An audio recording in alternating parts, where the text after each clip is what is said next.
I love when people change. I think it's not only very possible, but very admirable. However, I'm also not the type of person that accepts a verbal apology. Maybe it's the Taurus in me, but I am a stubborn and I'm like, no, girl, you made your bed. Now lay in it. Hi everyone, it is Samantha Lux. Welcome back to my channel. Do you guys know what a pick-me is? A pick-me person, a pick-me girl, pick-me boy, pick-me baby? I'm sure you do, but if you don't, a pick-me person is basically somebody that goes against their own community, their own in-group, if you will, to appeal to the out-group. So if there was a pick-me girl, they might say like, oh, a woman needs a man. She's just not as strong as a man, and you know, we're just more emotional and we need, you get it, you get it. TikTok has acquired a brand new pick-me, and this time it's a trans woman. It's giving Blair White. Kelly Cadigan is a trans woman over on TikTok who has been going viral, very infamous in the community at the moment, for some things that she had to say about trans minors, about Black people, about the LGBTQ community as a whole. She's been going off for like a month and a half now. It's actually really quite sad to watch, but also kind of funny, kind of amusing. Especially now that she has come full circle and has realized the damage that she has done and is now begging for an apology. Or no, not begging for an apology, begging for forgiveness. Girl, I just want to let you guys know, I just filmed this video, like an hour worth of footage, just gone to the wind. Fucking, so annoyed. So I'm doing it again because I love you. You're welcome. Like this video, please.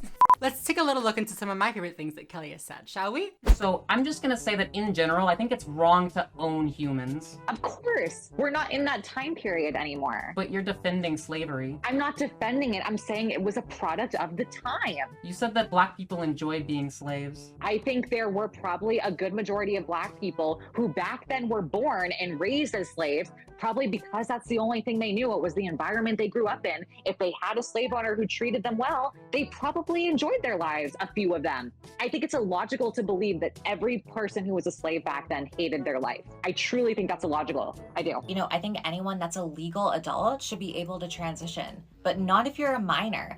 And me saying that as someone who transitioned at 15 does not make me a hypocrite. It just makes me someone who can look back on my experiences and realize I was really young to be making that decision. For today's video, we're going to take a look into Kelly's TikToks and talk a little bit about what I like to refer to as the Blair White effect. I post new videos twice a week here on my channel. If you guys are not yet subscribed and you would like to be, go ahead and do that right now. Go ahead.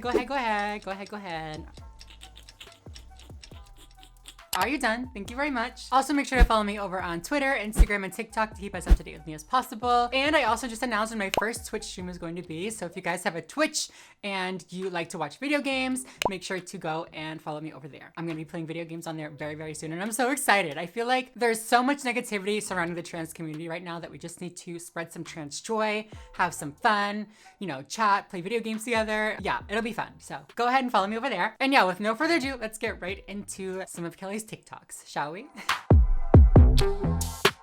So this whole Kelly Cadigan journey is exactly that, quite a journey. She started out as like a typical trans girl, you know what I mean? Posting content about her life, things like that. And she seemed pretty normal, you know what I mean? Like, let's watch one of her TikToks from before she started going viral with conservatives. You watch it, I'll tell you what I think in a sec.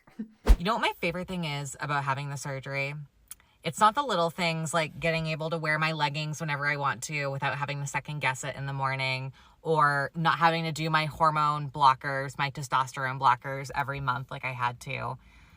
But it's really the fact that, you know, in this scary time when legislation is trying to pass laws to basically make it so people like I don't even exist, it's really comforting to know that in a world where the Republicans own this country and they do try to make it so people like me don't exist and force trans people to detransition, there's quite literally nothing they could do to me because I'm never going to be able to detransition even if they tried to force me to.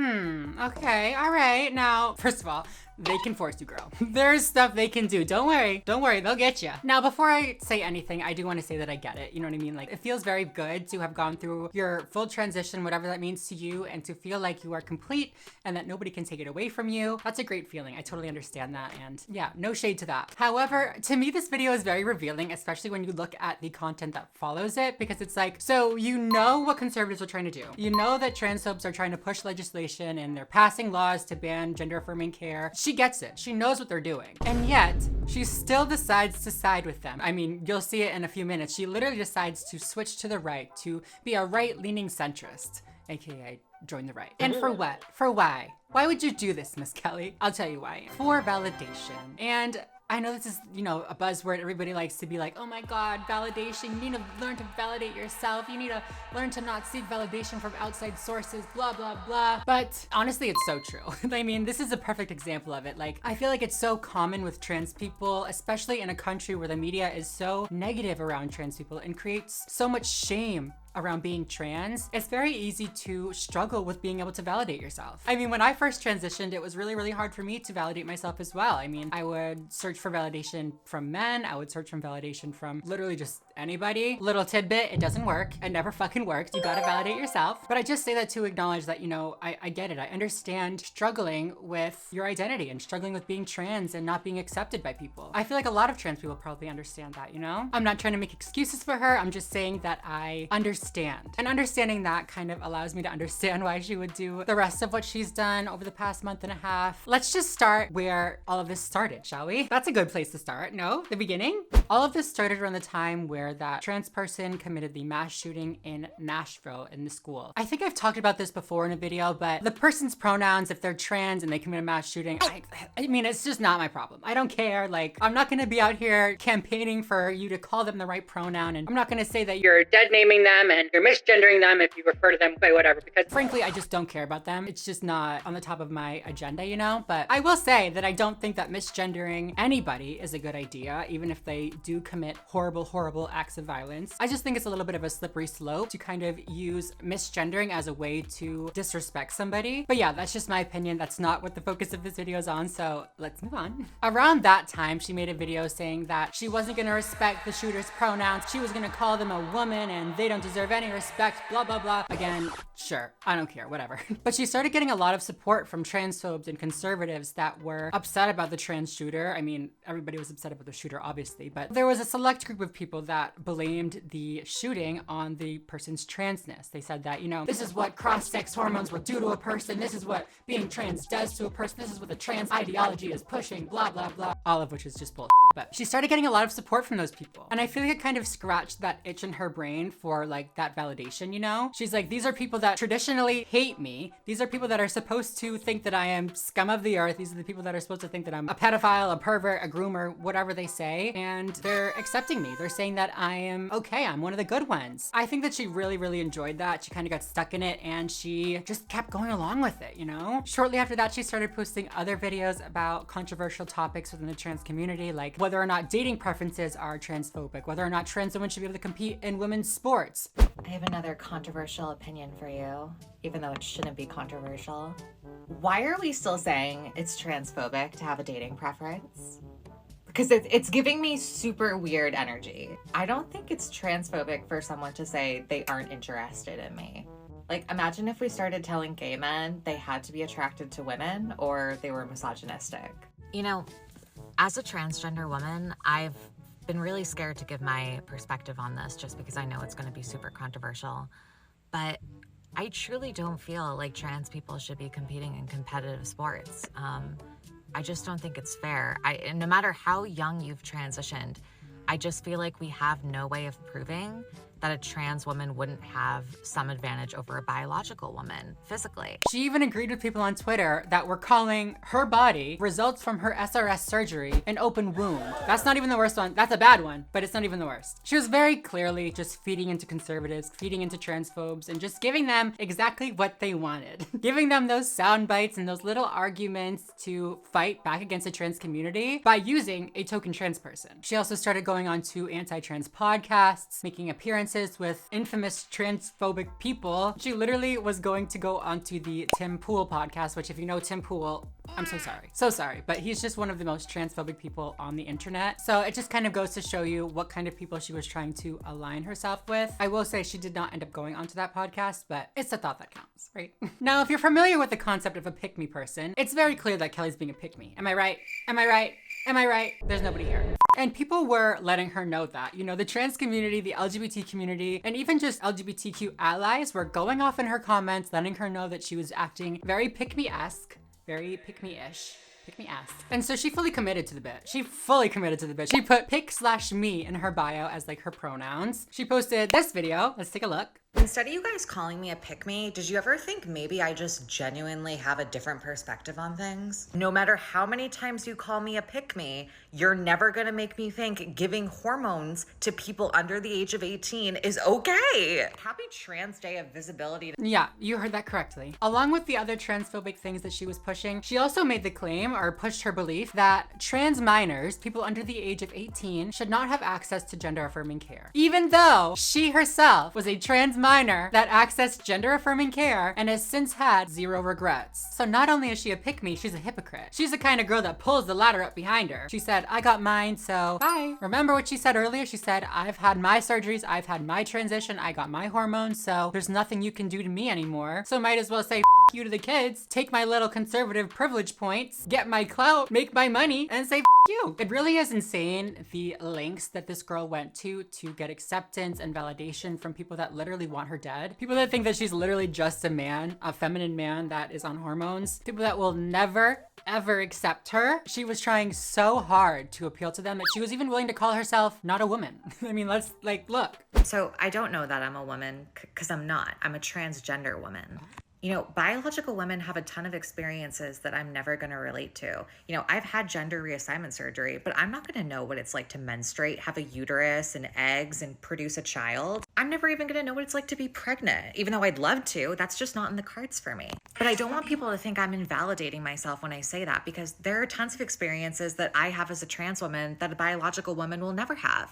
They're never going to know what it's like to be born male, to have to get access to hormone replacement therapy, to have to go through gender reassignment surgery, to have to deal with the ridicule of just being trans in public. I don't know why so many trans people are scared to just label themselves as they are. Well, we are transgender women. Listen, I get it, girl. I am a trans woman. I would never deny that I'm a trans woman. I would never want to deny it either. Like, being trans woman is awesome. But do you see it now? Do you see the lengths that this girl is going to? I mean, was going to. She did already turn back and say that, you know, she is a woman. She's not just a trans woman. She's a type of woman, which arguably is the exact opposite of what she was just saying in this video. But okay, you can change your mind, I guess. Me being trans, me being a transgender woman does not mean that I'm not a woman. It just means that I'm a very specific kind of woman. I mean, I would never say that I'm the same as a cisgender woman. I would never say that we have the same experiences, but I would also never say that I'm not a woman. And I also would not respond to somebody who is very clearly trying to call trans women men by pointing out all of the differences that trans women and cisgender women have. By saying that, you know, I'll never go through periods, I'll never menstruate, I'll never carry a child, so I guess I'm just not a woman. No. Transgender women and cisgender women have a ton in common. Like, I don't understand why Kelly couldn't have focused on the things that we do have in common while simultaneously saying that, you know, I was born a little different, I'm a bit different. Yeah, that's perfectly fine. But all women, transgender, cisgender women, all of us experience sexism, discrimination, domestic violence. We all struggle with a lot of the same things. And I wouldn't say that those struggles make me a woman and, you know, define womanhood, but I also wouldn't point at menstruation and being able to carry a child as the defining factors for womanhood either. This whole thing just kind of perfectly illustrates to me that you just can't give conservatives an inch. You can't give them anything. Once you let up on these arguments and say that, you know, I guess I'm not a woman, I'll be just a trans woman, not a real woman, you give them the power to push back even more and say, well, you're not even a trans woman, you're a trans-identified male, which is something that happened to Kelly. They'll say, you can't celebrate Mother's Day because you're not a real mother, you're a male. Again, something that happened to Kelly. Kelly obviously quickly realized that this was not a good idea because, I mean, within the past few days, she has been coming back on TikTok, back on Twitter and saying, I'm sorry, I have apologies to make. I can't align with a party that says that I can't celebrate Mother's Day. I can't align with a party that calls my body an open wound, even though she previously said that it was an open wound.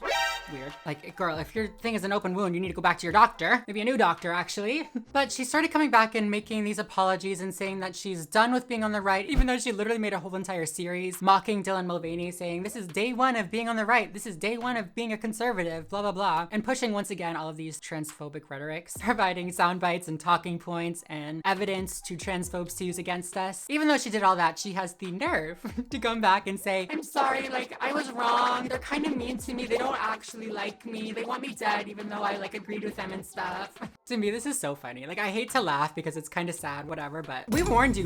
People have been commenting and saying, you're currently in the find out phase of around and find out. See, as you can see, the more you around, the more you're gonna find out. Like, what did you think was gonna happen, Kelly? You made videos in the past talking about how conservatives wanted to push legislation to literally get you to detransition, take away your health care. You've spoken about how they literally don't want us here, and yet you're gonna go and agree with them. You're gonna go and take their side. You're gonna switch to the right. You're gonna provide them all of these talking points, talk shit about your own community to get some clout, to get followers, to get numbers. Was it worth it? Are the conservatives' numbers really worth it? Because now you have 900,000 followers who hate you. I mean, maybe they don't hate you, but they seriously don't see you the way that you see yourself, girl. They see you the same way Republicans see Candace Owens, a token black woman to stand up against black people. You are the token trans woman to stand up and stand out against trans people. And that's why I like to call this the Blair White effect. Kelly's admitted that she used to watch Blair White in the past, and that was her kind of like role model, her teaching trans person as she was growing up, whatever. And I mean, like, duh, girl. Where else would you have learned to stab your own community in the back to gain acceptance from people who really don't even accept you? I've seen so many people like accepting her apology and saying, okay, we welcome you back with open arms. Like, as long as you learned, that's good enough for me. And I'm like, huh? What do you mean? I mean, first of all, even if I did think that she was sorry and wanted to accept her back into the community, I think that, you know, it's gonna take more than just me saying, I forgive you, to right her wrongs or whatever. She said the most heinous things about not even just the trans community, but the black community. So I can't accept her apology on their behalf. I can't accept her apology on behalf of non-binary people. And honestly, I don't want to accept her apology on behalf of trans women or binary trans people. She was perfectly willing to throw us under the bus, stab us in the back when it got her clout, when it got her fame, when it brought her opportunities. But now that those opportunities are starting to crumble away and she's seeing those people who were supporting her for what they really are, she's saying, oh, I'm sorry, never mind. I changed my mind, I'm sorry. Let me rewind a little bit. I'm sorry for calling you all cult members. I'm really sorry. Please let me back. No, girl.